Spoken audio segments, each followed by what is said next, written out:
All right, coming at you with the NFL picks for week 2. I'm going to get right into it. I was going to do a long run today and give you this really nice view, but got going a little bit late and I got to get over to the hospital. Keep tabs on this eye. So NFL week 2 picks coming at you really quickly.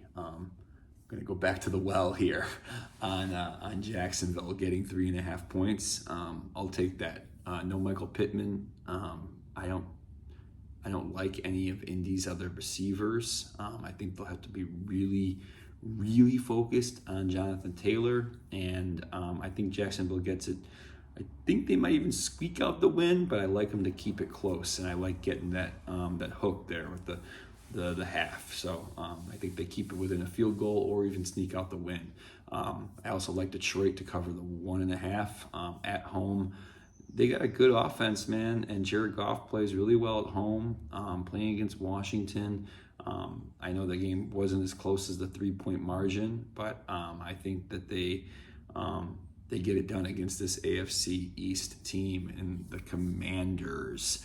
And then finally, I'm going to go back, going back to the well on this one again, in the belief that Seattle is the worst team in the league.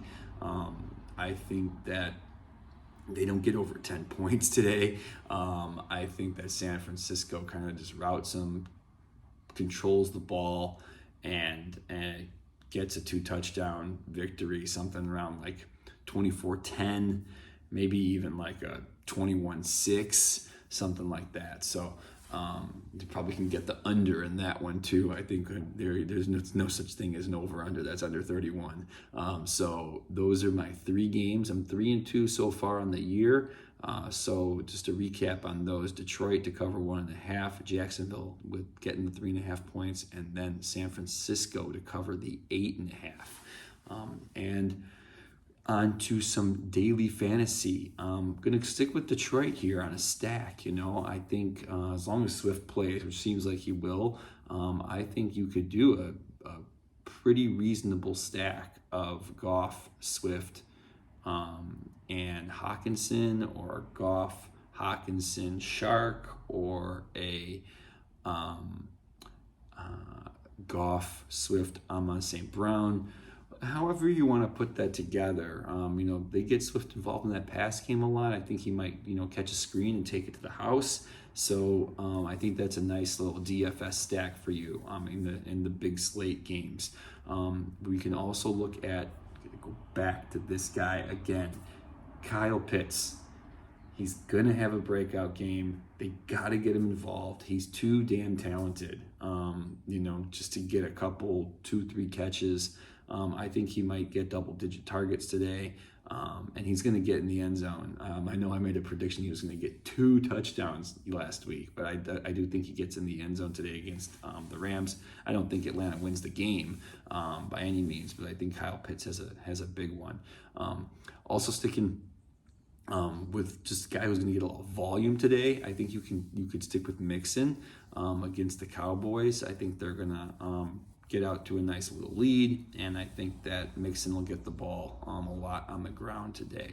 And then sometimes, what you can do is look at those games that you think are going to be a little bit more up and down.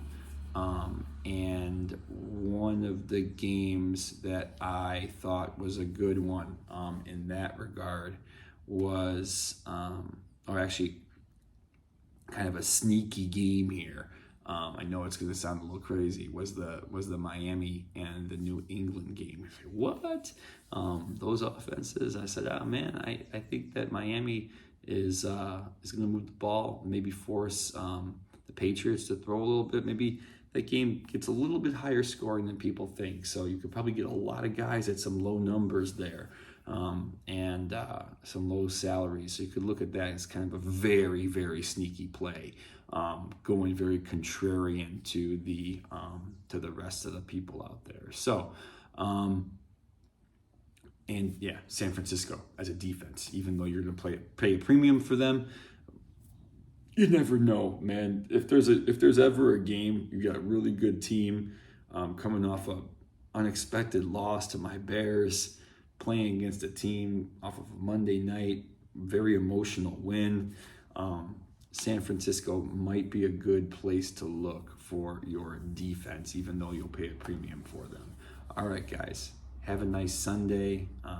Go Bears over the Packers tonight. I don't really see that one happening, but hey, strange things happen, right? Case in point number one. All right, so have a good one. Until next time.